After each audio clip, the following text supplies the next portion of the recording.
Hi, Sean. Hi, Jack. How are you? I'm good. How are you? Yeah, I'm fine. Are you a little bit frustrated with your internet? I can see because it's not buffering properly, is it? Yeah, sorry. So yes, you're getting a slow image, It's okay. but I'm hearing sound. Yeah, you're hearing sound. That's the main thing. You can hear me. I can hear you. And Sara's Yes. here. And Yes. Hello. yeah, hello, Sara. I thought I'd kick off because we got sent. Dolly got sent an email, which is very exciting. She's very pleased That's with. very nice. I know. Very It sweet. says, "Hi, Dolly. My name is Truffle," and there's a picture attached. She says, I've got it. "I don't like my nails being cut either." Oh, sweet. Oh, okay. My gosh, Truffle looks almost identical to Dolly. I mean, that could be Dolly's sister. That's really sweet. Yeah. She says, so my mum puts me in the bath up to my tummy and I just stand still. She cuts my nails and I get a treat. I hope this helps you. Well, she says, when I hear Jack talking about you, it's just like me. Love, Truffle. And I imagine Truffle had some help, at least typing, if not sending that via internet, from Chrissy, which is Truffle's mum. So that's really nice to hear. Well, Truffle, Dolly's got some news for you, which is that we took Dolly to the Groomers yesterday, thinking we're going to go through this whole thing. And as we walked in, I said to Jane, look, let's just hand her over. Let's get it done. And so Lucy, who always looks after Dolly and with whom we've had these struggles trying to get her to allow her claws to be cut. So we just said, just take her, and we stood outside, and it was done in 3 minutes. It was perfect. What? And actually, I could see through the window. Someone else was holding her, being very lovely to her. Dolly was being completely fine about everything. And then comes out looking really pleased with herself, having had all her claws cut, including the dew claws, which were curling right round. And that's quite dangerous when it gets like that, because it can get caught in all kinds of things and caught together. Ooh. See, even Juniper's pleased to hear that. So we feel it was such a breakthrough. Massive. Because it was. I think we were just kind of being slightly pathetic about it as well, and we just thought, come on, we've got to pull ourselves together and do this. It's not good dog caring not to have it done just because you can't bear the idea of it. And so anyway, that's a really happy result that we had yesterday, and it means that she'll go next time. She'll know. She had this look. She looked at Jane as if, how could you, as she was being taken off us, which is hard. No. But then she's so pleased with herself. And when we got her indoors, she did the zoomies and was running around the house. So sweet. Look at me, I've had my claws cut. Yeah, she looked like it's no big deal. Yeah, it's all right now. That's what I should have done in the first place. I don't want to keep so much trouble they put me through. That's what I've been saying to you this whole time, but you won't listen. You said there that I heard you use a phrase I've not heard before, which I think gave us a little insight. The zoomies. Yeah. The zoomies. Do you know the zoomies? You know, when they well, you know when you give your... I think I know what you mean, but I've not... Give your dog a bath and then they get all excited and start tearing all around the place for no good reason. And it's just their expression of excitement or exhilaration, and they're delighted with something. As I've said before, more awkwardly, Dolly gets the zoomies when guests are leaving, because she's just so happy that they're going. We have some people say at our house, well, we must get going. And then Dolly will go, yeah, they're going, hooray! And I run around the kitchen to show how happy I am. But I've never heard zoomies. Sorry, do you know? No. I mean, I knew what it meant. I've just not heard it before. That's lovely. The zoomies. Yeah, it's really good. It's lovely to watch because you think, they're getting all their energy out and they're having fun. Sweet. And it's a real expression of happiness and contentment, which I love to see. But I've been thinking this week, Sean, because I was, you took Mildred to the Groomers, and when she came back, Wylda thought it was a different dog. Yes. Yeah, right. And it sort of occurred to me afterwards that quite often children have a sixth sense about these things. And are you sure it isn't a different dog? Because you know how babies can get switched at birth and that. But are you sure you've got Mildred? Well, do you know what? I was sure, but yes, you've injected some doubts there. And I hope Grace isn't listening to this episode, because we're just going to have to plough on. I think the dog Seann believes to be Mildred. I think that's how. Yes. Yeah. I think this is Mildred. Yes. Do you know what, Jack? It's funny you should say that about the groomers, because when I did take Mildred, the original Mildred, to the groomers, yes, she was in a bit of a state before I dropped her off. Really? And then after I dropped her off, she was apparently she was extremely well behaved. Yes. And maybe this is a thing. Maybe this is a thing. I don't quite know what almost the psychology is behind it. But if you go, they just crack on. They just get on with it.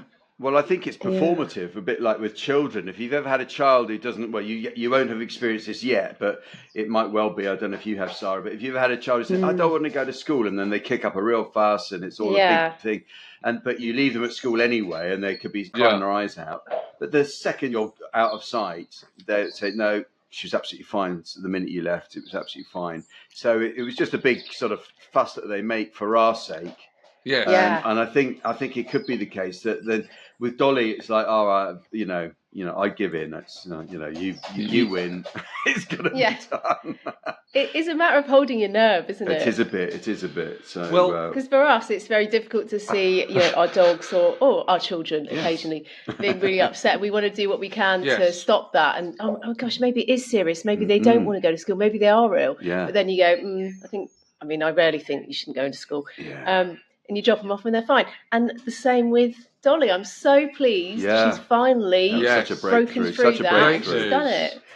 That's wonderful. Because we have got a guest today. Yes. Who is a groomer. So I had my list of questions ready about what should I do about this. But I feel now that I've sorted it all out. And it was useful talking to Simon last week, because he talked about the dew claws, those floating dew claws, and she's definitely got the floating dew claws.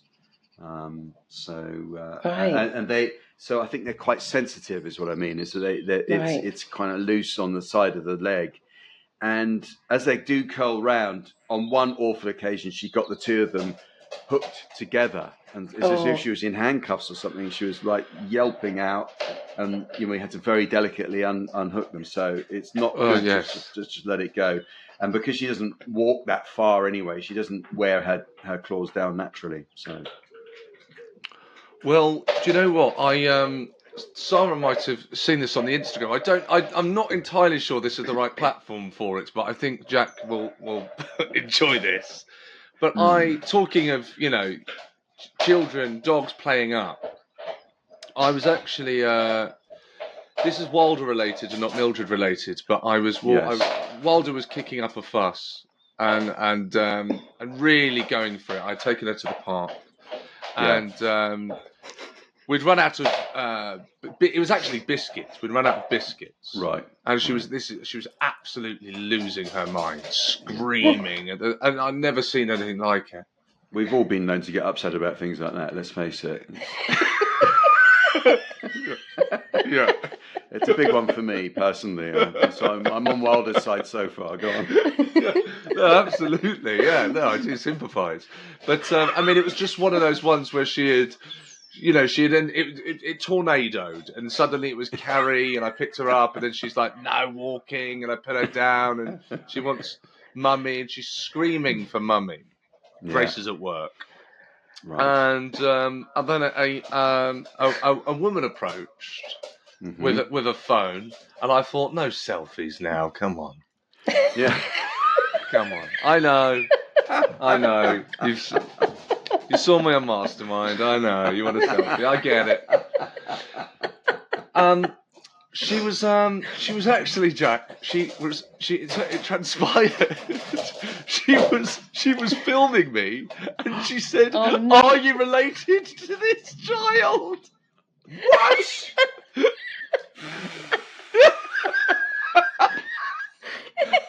I've been accused of kidnapping a 2-year-old child.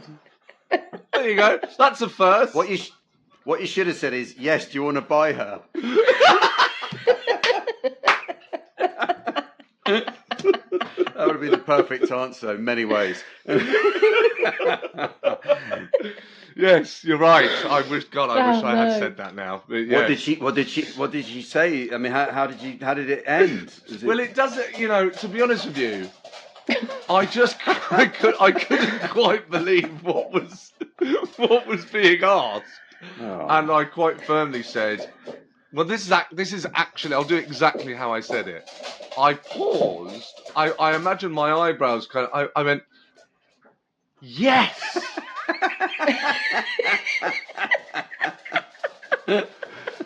Like, surely a kidnapper just, I don't know. I mean, I was walking down the street. It was taking, Wylda was not moving. So this was taking forever. We've moved about 2 meters down the road in 10 minutes. And I'm trying to bargain with everything. Frozen. I think if I was kidnapping, I would have got on with it. I wouldn't have been going, come on, I've got Disney Plus, please. So, yeah. Like a kidnapper's going to go, oh, you've caught me bang to rights. Yeah. No, I'm not related to her. Yeah, fair play. Oh, caught again, red-handed, don't believe it. But yes, there you go. Sarah, I wonder, do you have anything to comment about this before we read our next email? But I was walking, me and Grace were walking with the entire family. So we had Wylda, we had Mildred. And Mildred is still, it's a tough one with Mildred. If she sees someone with, I don't know how we're going to overcome high-vis jackets. It's just a nightmare. I mean, do we get a high-vis jacket and leave it in the, in the house? I don't know. Anyway, see someone with a high-vis jacket, she barks. I pull her back and apologise. And then Grace said, "Oh, you're lucky the person didn't shout at Mildred." And I said, "Oh, I've never had that." And Grace said that's what she gets. She gets that more often than not. And really? And I said, "What? That's You're terrible." kidding. I've never had that. That's sad. And Grace said, "Well, it's because you're a man." And I thought, it is because of my masculinity. Everyone could just sense that I will. Yeah. If anyone has an issue with me, I will do them in. Yeah. Yeah.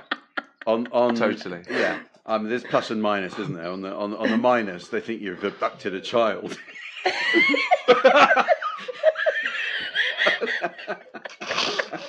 But on the plus side, if you have, they're not going to approach you. I think we've sorted the ills of society out today. This is what's gone wrong. But it's a terrible indictment that, women walking dogs, I would imagine, do inevitably get more aggression from other people than a bloke with a dog. I've never had it. Oh, no. I've never had the aggression, but I was terrible to find that out. No, I've never had that, and I don't think it would go down well at all with me. No. They'd get a mouthful back. I can imagine. Yeah, that's not acceptable at all. Jane is the same. I know she's the same. She's. I'm afraid she's surprised more than a few people who thought they'd express their opinion. I can imagine Brilliant. that. Oh, yeah, that's fantastic. Oh, good to know. One encounter like that ended with the bloke saying, "Well, I've never heard language like that in my life, and I was in the army."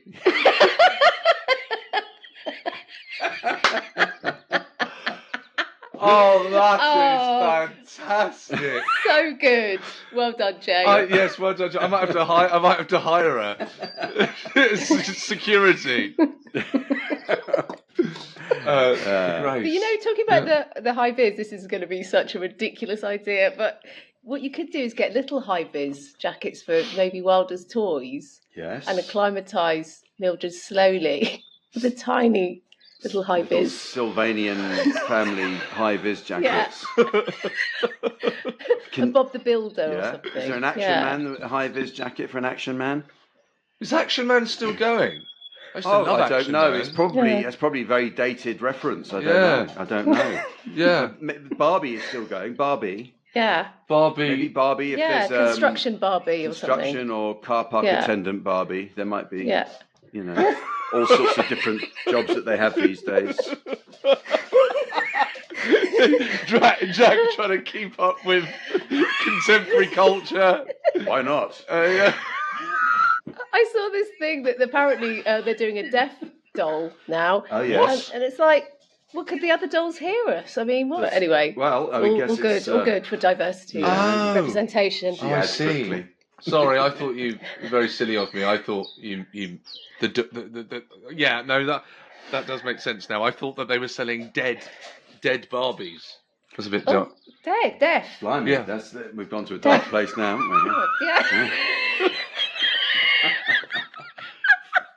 That's the child snatcher for you. He I takes did. us there every time.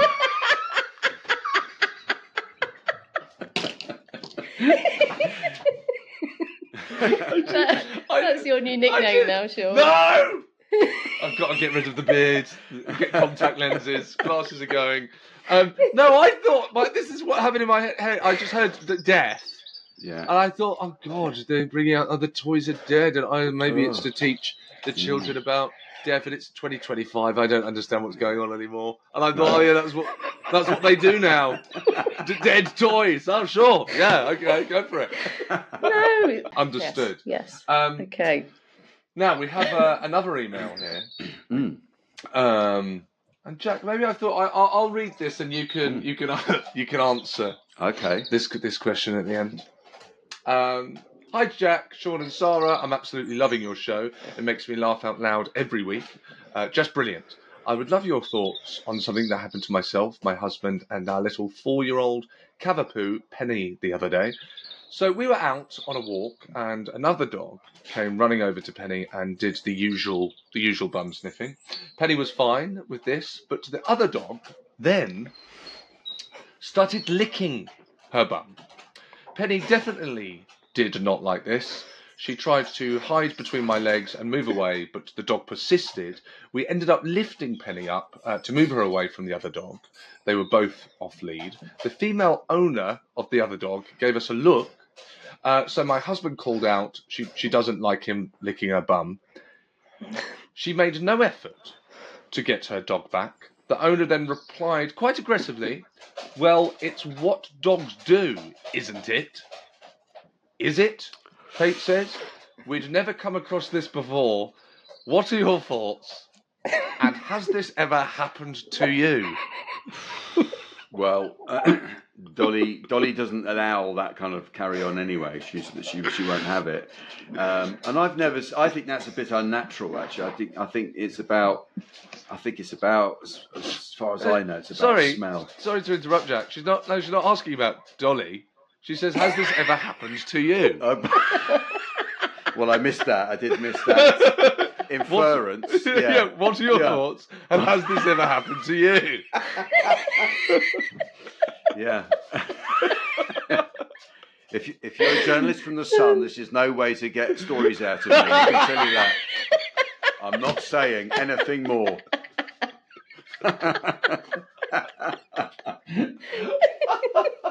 I don't know. It was a private club.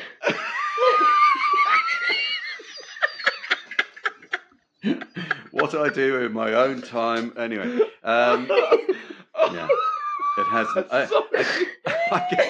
I get queasy even thinking about that behaviour with the dogs, really. But it's. I think sometimes, although I mean, probably Simon might say it's not a good idea to pick a dog up out of that situation because then you get the other dog jumping up, and that can be unfortunate. But it depends how much bigger the other dog was and just how worried you were.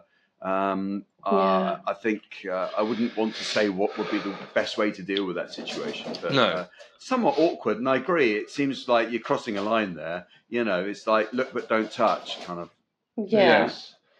I just like the escalation of that situation and the awkwardness between, she doesn't like that. Well, that's what dogs do. Defending the dog and its behaviour. It's not what our dogs do. What do you do there, Sara, if Juniper is Well, if that's happening to Juniper. Oh, I probably would end up. I'd pull her away, and I'd probably pick her up. You know, I'm because she's so small. If it is a big dog, then if it was getting too much, then I probably would. And as you say, Jack, it's probably not the right thing to do. But yeah. It's probably cause an escalation, I suppose. But good. Well, I'm very excited about our guests. Yes. Should we bring Caroline in? Yeah, let's do that. Caroline, thank you very much for joining us. You're, I guess, best known now as a sort of an Instagram dog groomer. And I know you don't do it online; you do the real thing. Just tell us a little bit about how you got to that point where you're now quite, a famous dog groomer. How did that happen? I mean, who knew there could be famous dog groomers? Well. So I've been grooming for 12 years. I set the business up. And then one of my clients just said to me, oh, you should try and... I was doing bits on Facebook, but she said, you should look at TikTok. And I was like, I don't even know what TikTok is. I'm far too old. Yeah. She said, but, they love dogs and your stuff would be really well received on there. So I went and had a look at it. And I've got like a marketing background. I was like, well, if I'm going to do it, I want to do it properly. So I researched it and algorithms and all of that. And TikTok kind of flew initially, which was amazing. And I used to be live every day, like grooming the dogs, which is great for people like their owners as well, because they could see their dogs being groomed. Oh, yeah, great. Yeah, but it's snowballed from there. My TikTok account did unfortunately get hacked. And I lost it for a year, and that's when I looked. Yeah. What did you? And I only got it back with BBC scam interceptors. Goodness me! What did they hack it and show people grooming cows or something instead? I mean, what is the point? No, it's just ridiculous. I fell for a scam, and it was about being verified, like the elusive blue tick that all us influencers want. And I had to click on various things, and I took my eye off the ball. And then I was blackmailed, and they had the account and various things. Horrible for you. I'm sorry to hear that. Horrible. Yeah, and then last week my email was hacked, so I'm doing really well. Oh, who's targeting you? You seem to have got enemies in high places. Is that, that's it? I've upset everyone. I'm not good with humans, that's why I work with dogs. Have you upset China by any chance? Yes, maybe. I should never have gone on TikTok. Yeah, there'll be some place in Russia. God the heck, Caroline Donaghue, she's a dog groomer. We have control of her account now. All of them. Well, just going back a step there, because you became a dog groomer. So for the purposes, there may well be people listening who would like to have a career change like you did, and would love to become a dog groomer. I'm thinking people like Seann Walsh might want to. It's inevitably going to happen at some point. So how do we train to become a dog groomer? What happens? What's the process? I looked into colleges in my area, and I did like a City and Guilds course, and I basically retrained. I was made redundant from the marketing world. I used to work in the drinks industry, quite different. Right. Retrained, and then did some work experience nearby, and then just took the leap. It's quite scary because obviously you have to build it up. You can't just go day one full diary. No. Initially I was doing like one dog a day and things like that. Okay. So, when you're training, do they get dogs brought in that get a sort of free makeover like they do? I imagine when hairdressers get trained. Exactly, that kind of thing. And the amazing thing about the college where I trained is they literally, you had a dog in every day. Like, so the first day I thought I'd be, learning about stuff. Yeah. And I arrived, and also there's perception of dog grooming that it's little fluffies like this. I thought I'd have a nice little white fluffy dog, and I had a massive, huge, stinky Leon Berger. And I was just like, it's a bear! What am I supposed to do with this? So, but it was good. It was hands-on from day one, which is the best way to learn for me. Yeah, I imagine at times quite an intimidating job sometimes, especially when you're still getting used to it with big dogs like that. Yeah, absolutely. I also learned about canine behaviour as I went, so that was good. So I learned about, stress signals and steps to bite and things like that. Because I think if you didn't know dogs and you're just in that environment, it's quite scary, and it can be stressful for a lot of them. Yeah. What do we look out for what are the signs that you look out for with the dog? You think this dog is not happy being handled or whatever. What do you? Yeah, well, you can obviously if they growl. So you've got growling, lipping. If they're pacing, they're giving you the kind of wail eye from the sides. Okay. There's lots of different signals, but you can tell as soon as they come into the salon whether they're a nervous dog or not. Right. So, but luckily now it's all my regulars, so they're all kind of completely happy. I think some are just there for the spa day now, really, to be honest. Some time off. Me and Jack were just talking actually about the behaviour of our dogs. So, I took Mildred to the groomers a couple of weeks back, and she was in a bit of a mess when I took her in terms of she was anxious and nervous, and she was even actually shaking. But as soon as I left, she was absolutely fine. Is this common? Completely, yeah. It's one of the things that when I was doing my live streams, it was quite interesting for the owners to be watching, because they would drop off Fluffy and Fluffy's like shaking and petrified, and the owner's like, "Oh, you'll be okay." And literally, as soon as the owner's gone, it's like, "Oh, right, where was Mum who?" Yeah. They get over it like that. They're so fickle. That's really good to know. That's really good to know. Yeah, because I would say to them, no, they're fine when you've gone, but you think, oh, am I just being told that? But the owners could literally see that the dog was fine when they weren't there. So it can make them worse, you being there. Yes. Well, that's good to know for me as well, because I stay with Juniper. Juniper's a year and a half. Oh. So she's only had a handful of grooms, so I stay for the whole session. And Lisa says to me, "Oh, you're her comfort, because she'll come to me and try and nuzzle into me if she's getting dry." She doesn't like that part. So it's good to know that actually I would be fine to leave her. Yes, it can work either way. Some dogs do need that comfort, and it will help. With some dogs, it just makes them worse, and it just makes them, you're kind of reinforcing that behaviour. Finding the balance between it is quite difficult. I mean, much of it, and I think I've learnt this very recently, as you weren't with us when I was talking about my dog, Dolly, who had her claws clipped yesterday. It's the first time we've actually left her with the groomer to do it, and it was a big success. But I think what we learnt from that is that really the stress and anxiety was all on our behalf. It's all on our part. And actually, Dolly was much less bothered by the whole process than we were, and I think we were projecting our anxiety onto her. Sure. They're so intuitive, aren't they? So if they pick up on your anxiety, they're going to be, what's going on? This place is terrible. Where am I? So it makes sense, really. Yeah, of course. So you've got to be chilled when you drop your dog off at the groomer. Okay. No big deal. That's right. Thank you. Noted. How often? This is just another question I'm asking because I want to know for myself, really, or for Dolly. How often should you shampoo a dog? Because people say not too often.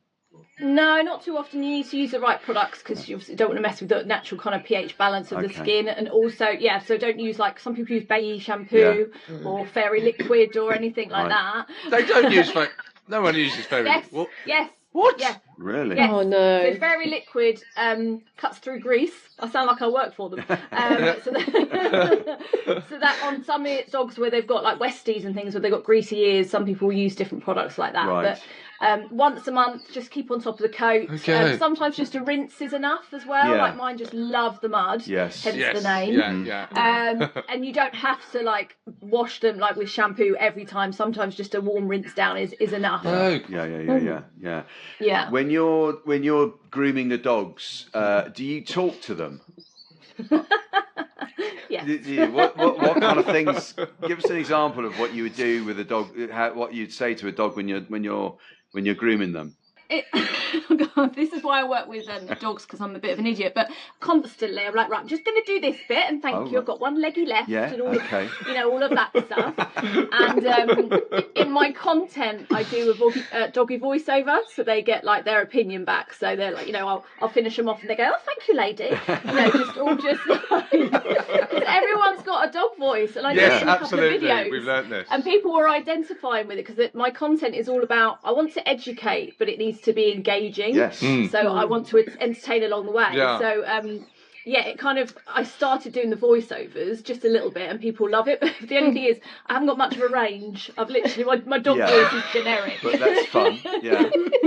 I like that you do that, because your the bits I've seen on Instagram, they're nice and quick, Yes. So it's not a lecture, it's just a little tip, and it's it's the best way to learn. It is for someone like me anyway. Yeah, absolutely. I call it edutainment. Very creative. Oh, very good. Very good. We are nicking that, Caroline. We're having that. Oh my dog. I've trademarked Edutainment. The shorter tips work well, because engagement wise, you need to tell them what you're going to be telling them type thing really early on, and so the views are always best. The good tips, but on the short ones as well. Okay. Yes, that's good to know. I was wondering, as a groomer, do you find that people use you as almost a kind of a step before the vets. Sometimes. I know. Do you know how I mean? Like sometimes you try and get your answers out of the pharmacist. Yeah. So I'm basically a canine pharmacist. Yes. So people will come to you, and I always say that when I get the dog, I'm like, any changes? And they'll say, oh, it's got a lump there, or the ear doesn't look right, or so we are trained to pick up. Most groomers are trained to pick up on basic medical stuff, and because we see them so regularly, we can pick up on stuff that the owners might not even see. Right. We've got our hands all over every bit of the dog, every 6 weeks. So we've found cancer lumps and hematomas, and as well as just your regular fleas and things like that, and ticks. So it's like a health check as well. It's a really good line of defence, actually, isn't it, when you think about it, for a dog? Yeah. So Caroline, it might be a difficult question for you to answer, but if you were looking for a groomer, what would you look for in a groomer? So this is so difficult because it's an unregulated industry. So anyone, you could go out tomorrow. Seann, you could be a dog groomer tomorrow if you so wish. Thank you very much. Now open for business, everyone. Please get in touch. Yeah. Now taking no thanks. So there's databases such as the Groomer Spotlight that take qualified dog groomers at a certain level of qualification, but someone like me wouldn't be able to be on that because I haven't got this certain level. I've done other levels before that. So it depends whether you want experience or certification, really. I came up with so I was trying to think, how can I educate people on this and how can they remember it? So I came up with the care analogy. I know, amazing. Basically, the C is courses. So what courses have they done? What education? And then A is attitude, and that's towards you, but also probably more importantly towards your dog. Go with your gut on that. R is like reviews and recommendations. So check online, speak to vets, speak to people you bump into on walks and things like that. And then E is experience. You have to kind of research all those areas and then work out what's good for you. There might be someone that, like me, hasn't got a certain level qualification, but then that's got 12 years and is ridiculous with the dogs and things like that. Likewise, you might have someone that's qualified last week that's got no experience.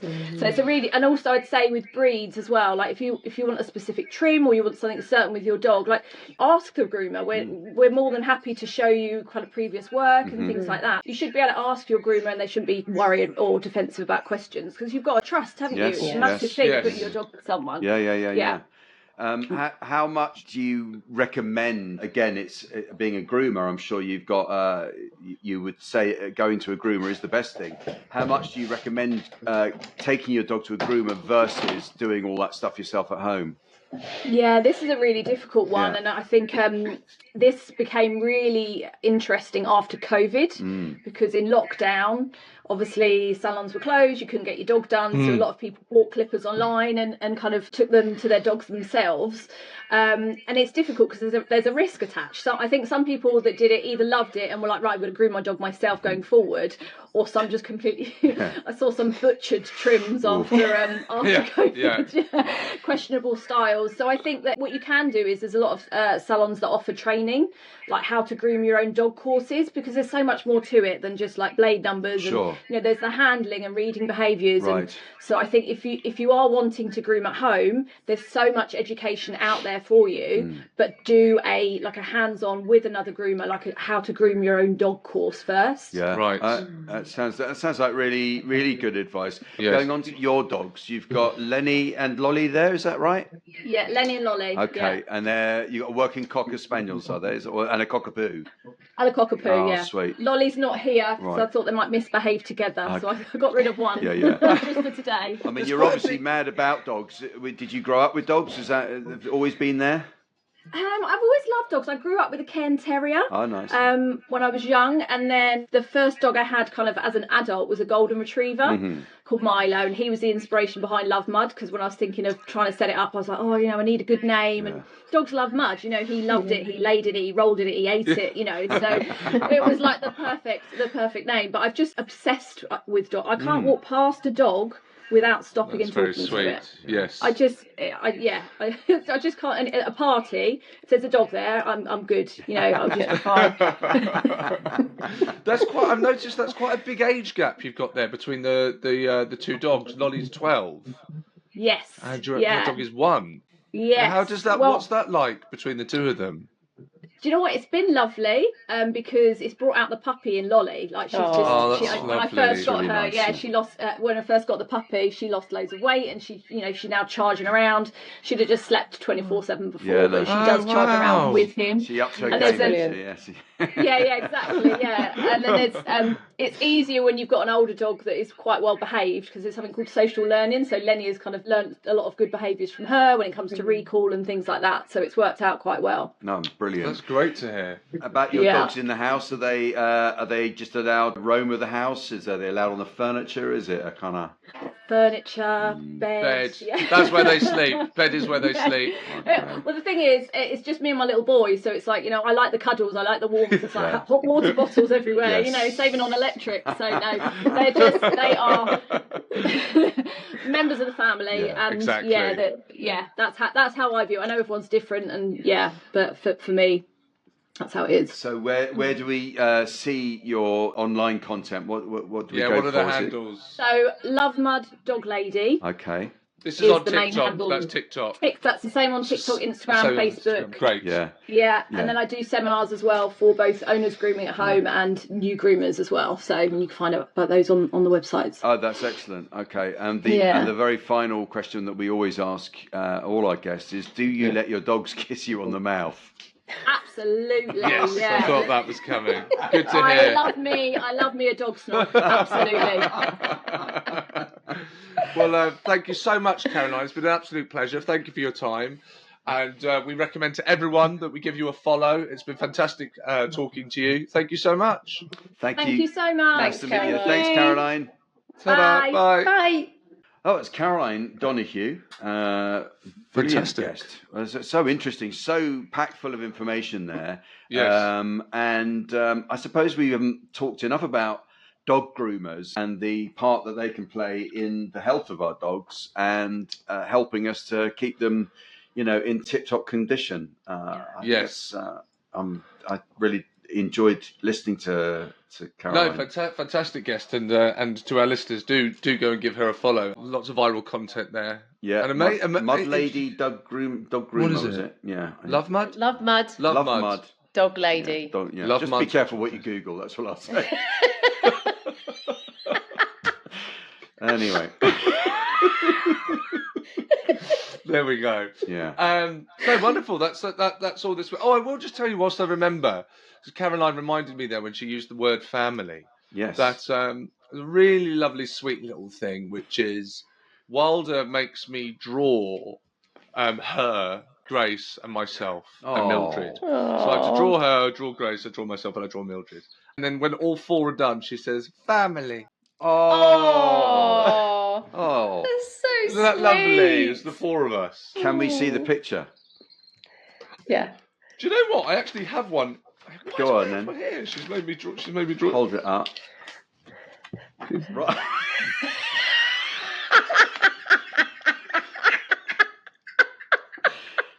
Good. Okay. What were you expecting? Hang on a second. What were you expecting? What were you expecting? Something from Van Gogh? What? No, you look like V for Vendetta. You're drawing. Look at that. It looks like you've got horns. I don't know what the problem is. I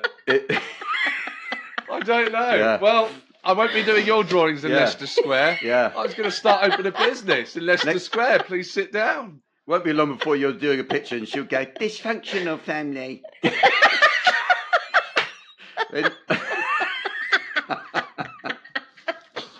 That's a lovely story to end on, Sean. Thank you. I'm sorry that we've made light of it. See your drawings. I want your drawings next week. I want drawings of your families. Okay, that's our homework. Yeah, that's your homework.